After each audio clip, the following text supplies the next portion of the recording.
And last but not least, our last speaker is Mr. Omar Saila.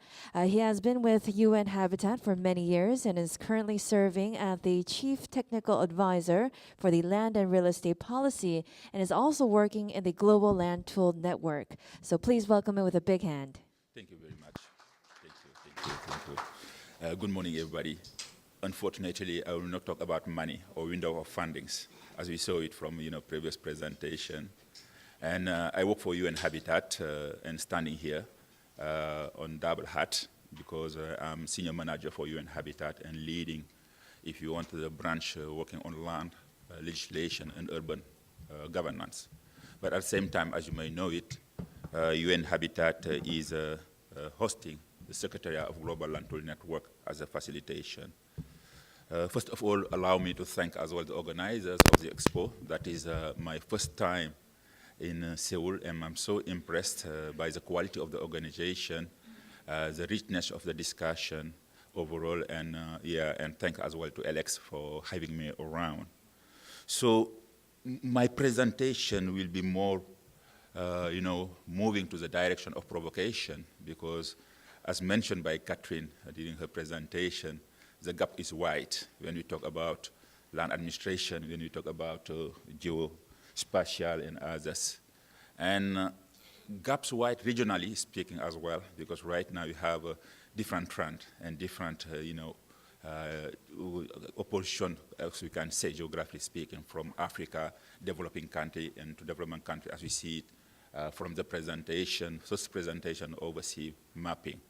But overall, what does it entail as well, this gap? It means that we need to think our approach, especially when it comes to land administration. Do we really have the basis for some countries to move to the rapid trend, of technology? And I can see the technology as getting, us to the widening this gap between country, between region, and how we can fill the gap. That's one element. The second point as well, I think, as an international community, we have been supporting member states for years in terms of land reform process, trying to devise, an appropriate land administration system that can cater the need for different countries. But where are we now? I think still we are talking about challenges and opportunity to fill this gap. It means that there's a need for paradigm shift in the way that we are perceiving land information, and now we are talking about data, where some countries are behind, in the race. So what does it entail in terms of decision making, but also in terms of technical assistance as a development advisor? So I think it's not picking up. It's not coming up, sorry. So that's the reason why the Global Land Tool Network was established.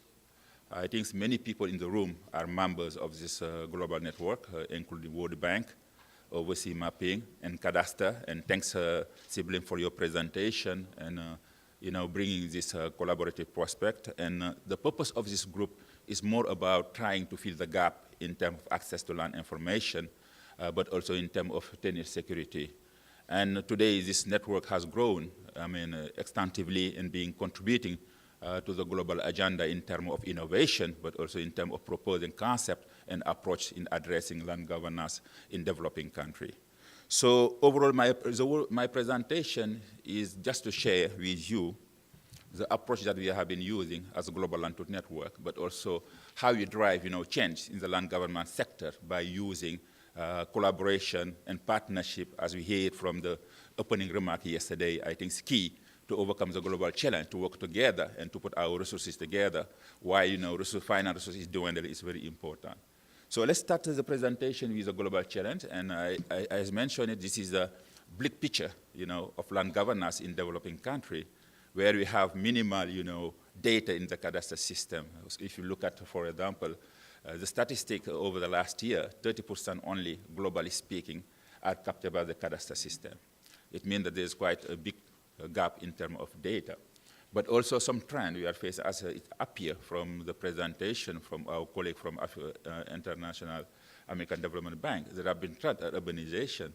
And 3 days ago in the World Bank, we have a discussion on the land transformation between rural and urban.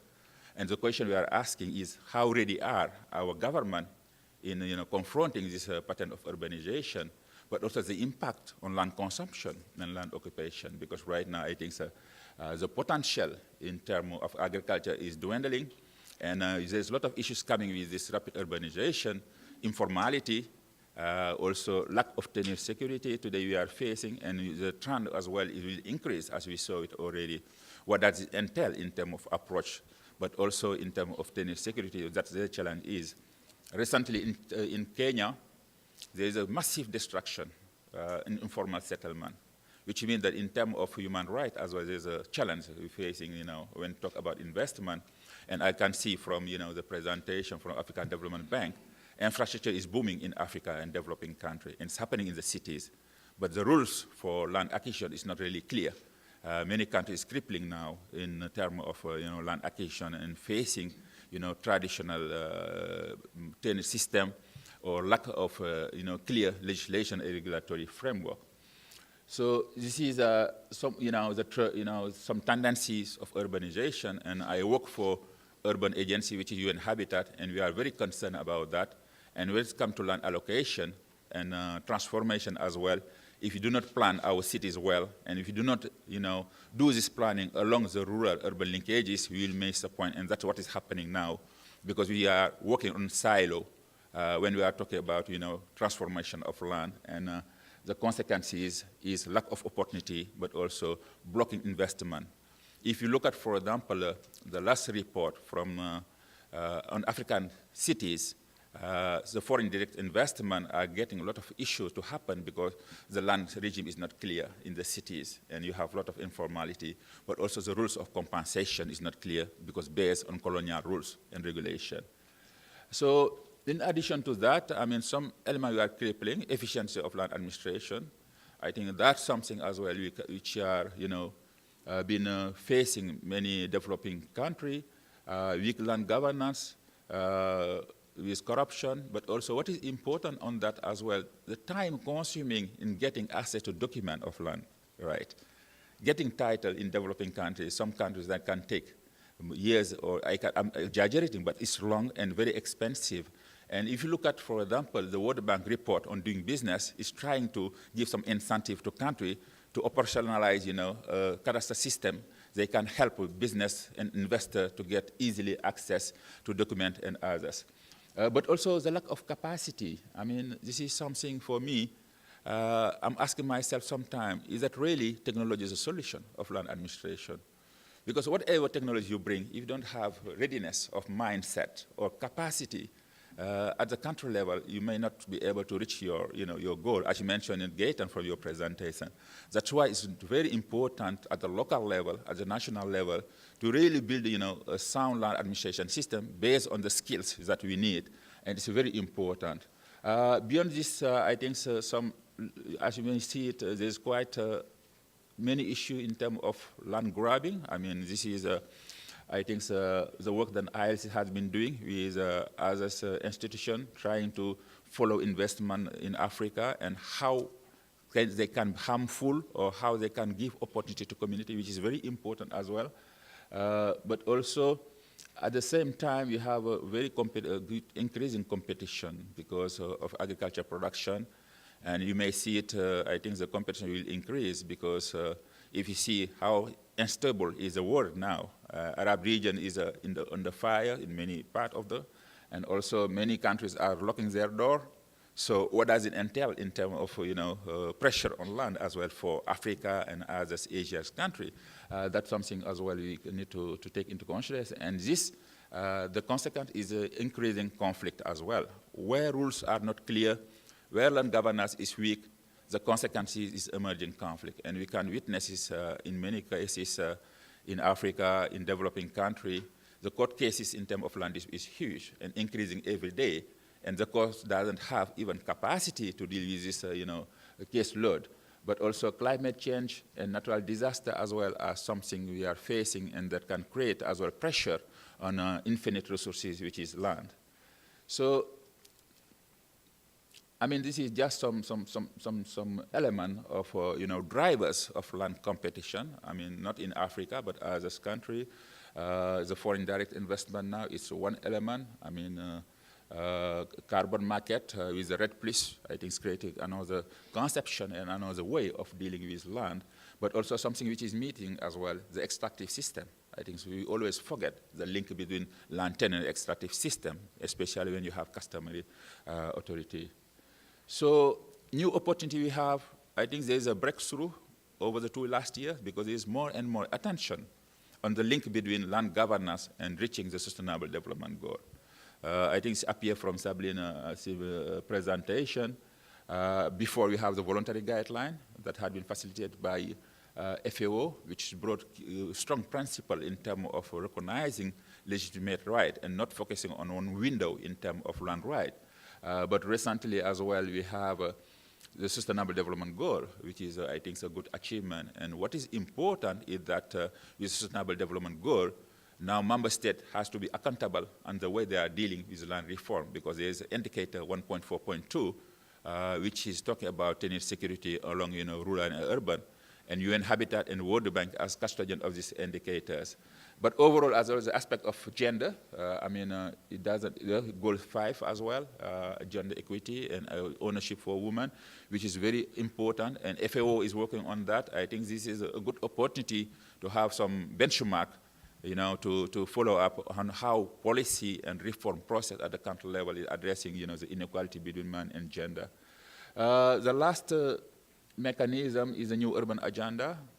And what is interesting is when we talk about this global framework is this continuity, because now I think we are moving toward an integrated approach of the spatial dimension, not looking into urban or rural separately, but connecting both of that. And that's where now the new urban agenda is moving as well, because there is quite a strong emphasis on the need to link rural and urban when we talk about planning system. But in land as well, there's new commitment from member states to address land under 3 lengths: social, financial, and environmental lengths. But also there's quite a number of push from member states now to establish sound land information system, and looking as well into land value capture and all these financials they may arise from the management of land, which is very important, especially for developing country. While international aid is dwindling, they need to find alternative for financing, the local program or others, infrastructure program they have, and a good management of land may lead to, to good system on land value capture and land-based financing as well. So this is now about Global Land Tool Network. What is our approach, in face of all these challenges? As I mentioned it, the Global Land Tool Network is a global alliance which is composed of different competencies, because we believe that land is so complex, only one competence cannot handle it. It's about social, it's about economic, it's about politics, it's about physics, and today it's about geospatial, we are talking about that. And GL10 managed to bring together all this expertise. And if you look at the membership of GL10, you have FIG, we have World Bank, we have Dutch Cadastre, which is close collaboration as well with GL10 in terms of professionalism. But also our approach is based on what we call the continuum of land right. What does it mean? Because over time, we have been focusing on one length when we analyze land right, which is more about looking into the freehold. But we realize that in developing countries, there are different variety of type of right that had never been captured, by policy or by a legal framework, because we have been influenced by the Torrance Act. And now we realize that there is quite a number of people without tenure security because they have been left aside.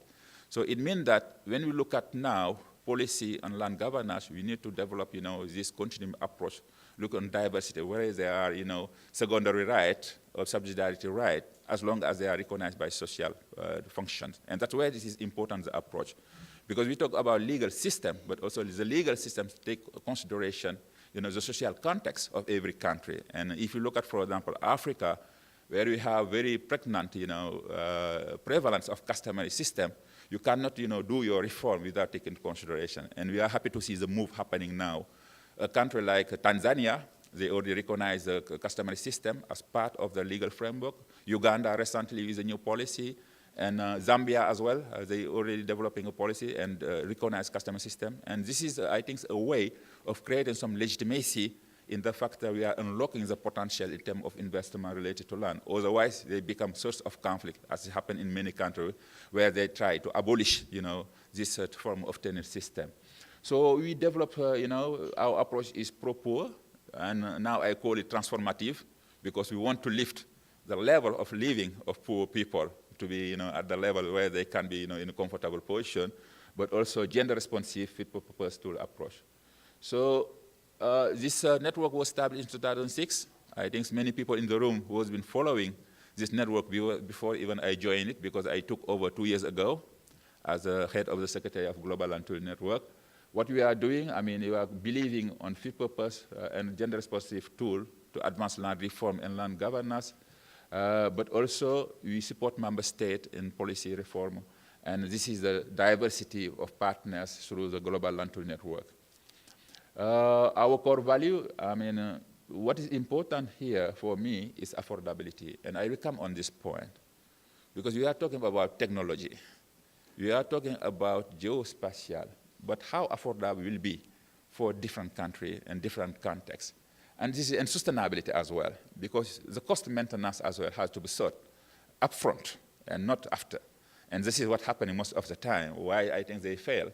We can come with a beautiful land information system of software in the country, but after we finish our job, we leave it there, there's no one who can run the business, and it failed, it collapsed, and it happened many times. But also at scale, this is very important. What are those best practices, those successful models that we can bring at scale and to share experience? And that is, I think, one purpose of this meeting today from various prospects.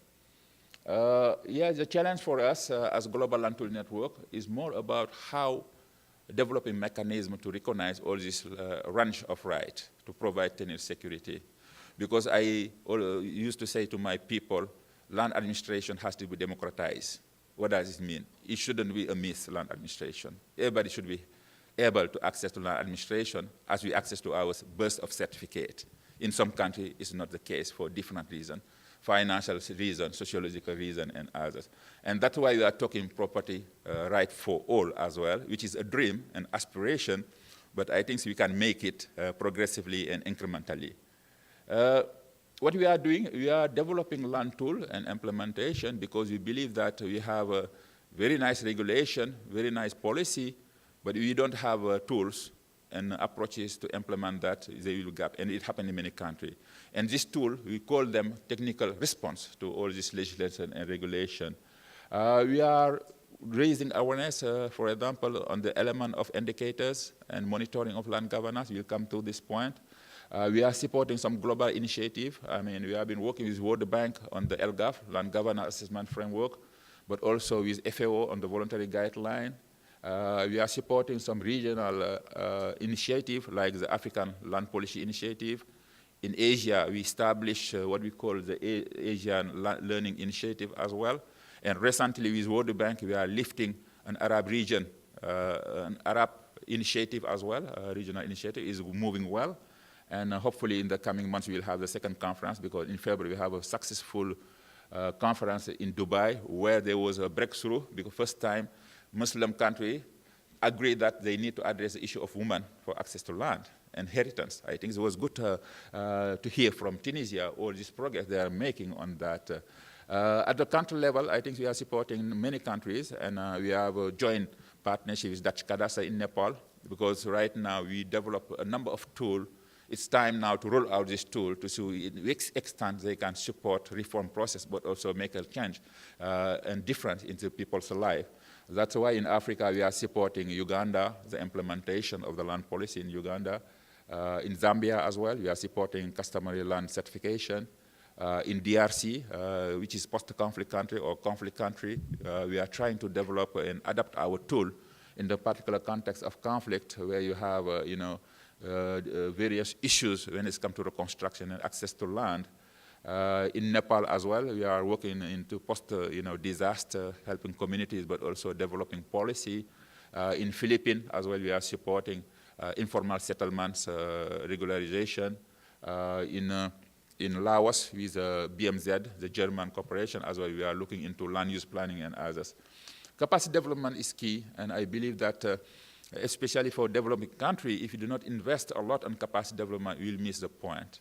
Because the issue is really capacity, it's not technology, it's not, it's not really money, but capacity. What are those capacities we need? You look at, for example, Uganda. I mean, how many surveyors do we have in Uganda? For a country, how many million people?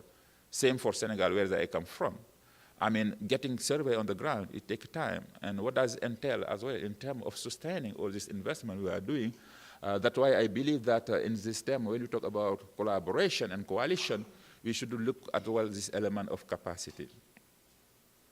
So, I mean, as I mentioned, we develop a number of tools, and with the support of different actors, including FIG, World Bank, Dutch Cadastre, and others. And this is the array of tools that we are presenting here, and you can get access to this tool to our website. And I share some brochure as well, where you have, this number of tools, I mean, that we develop, from participatory adjustment to land and conflict disaster, which is one area as well we are supporting now for member states to make sure, at least in the post-conflict area, we have the right approach to address the land governance issues. So, as I mentioned, the continuum of land right, which is the paradigm for our operation, make sure at least all voice, all right are heard, and not focusing on the freehold. That's the reason why I think there's a lot of delay now is getting, appropriate cadastral system or information system in many countries, because that's only, a very narrow focus where you have tradition and culture dominating, and also looking into, bringing legitimacy and legality, in the array of land governance and the tool development. So now, I think we are talking in GLTN, land administration based on low cost. Oh, thank you. Yeah, I mean, as low cost technology is very important because the element of affordability is not met in many contexts. So we can have a beautiful, very expensive, because I've been in Nepal 2 months ago, asking, the registry how much they cost, the maintenance of this software. They are paying $300,000 every year for the maintenance of the software. That's why, as a GLTN, and I think it's a shared idea, we say, okay, how we can simplify this mechanism, this process, and we come up with some approach. First element as well, we need to look to the social cost as well, because land administration is not just about technology or finance, it's social cost as well, because there's an implication on people's life, you know what I'm saying? Because that's the reason why we talk about people-centered approach as well. That's the reason why we need to have, implication and involvement of community in the process. And we develop some tool in terms of enumeration where communities can build a consensus and develop, interface with local government and others, institutions, to discuss various mechanisms. Also, we develop, I think Sabri mentioned during his presentation, the social autonomous model, because we were trying to fill the gap in terms of access to the mechanism of land registration. And we call him proper recordation mechanism, in the fact that at least it can serve the purpose of those people who cannot get, access to the formal system. And this is a very simplified model and very accessible for communities, which is trying to bridge the gap between, formal registry and not registry, but also looking into person relationship to land, which is very important. That's why we talk about people-centered. The characteristic of that, as you may see it, it is in line with the ISO approved land administration domain model, but also provides a front-end interface applying the SDM concept and model, looking social dimension, spatial dimension, but also supporting document, because at the end, you can produce some document that people can use to demonstrate, the type of right they have upon land. And it's happening, and now we are in the process of industrialization of this software, because even in Uganda, or in Zambia, the government is using it now to deliver certificate of occupancy. The characteristic, it's open source based, but also it can be customized framework, but also based on GIS and Quantum GIS. I'm not expert on that, I'm just learning. And also it can be, multi-use capability and create different interface for people. And also it has some spatial dimension. You can generate your map, whatever information you want, and associate it to the type of people of sex you have as well. but also you can create some document with a certificate of occupancy and others. So at the end of the day, for me, I was always saying to my colleague, what does it mean getting, 10-year security? It's just getting a document. What does it mean? Sometimes this document can take years, can take $1 million or so. But how we can make it simple? Because made by human beings. That's a question I'm asking myself. Maybe I'm so naive, but it's always a question I'm asking. It's a matter of simplifying the process. So, I mean, the second one, I think Sibling has talked about that. As you mentioned it now, the conventional system is too expensive, too costly, time-consuming. Right now, you have only 10%, current 40% country in the world who has comprehensive cadastral system. So right now, you have developing countries 70% out of the cadastral system. If you want to convert them in the formal system, it's going to take years and years and billion of dollars. No bank can afford. All these figures we talk about that cannot fund even the need we have today, to establish a formal cadastral system. That's why this fit for purpose comes, to give some alternative and simplifies accuracy conception. But also that's a model that had been, experienced in many countries now, rolling out. For example, I can show you. Yeah, this is Ethiopia, but the most successful part was in Rwanda. With the fit for purpose model, they was able, to identify 10 million parcels with the cost of $60. In Senegal, this title cost how many? Francs, CFA, we don't know. Even in Kenya, that's same, which is really aberrant.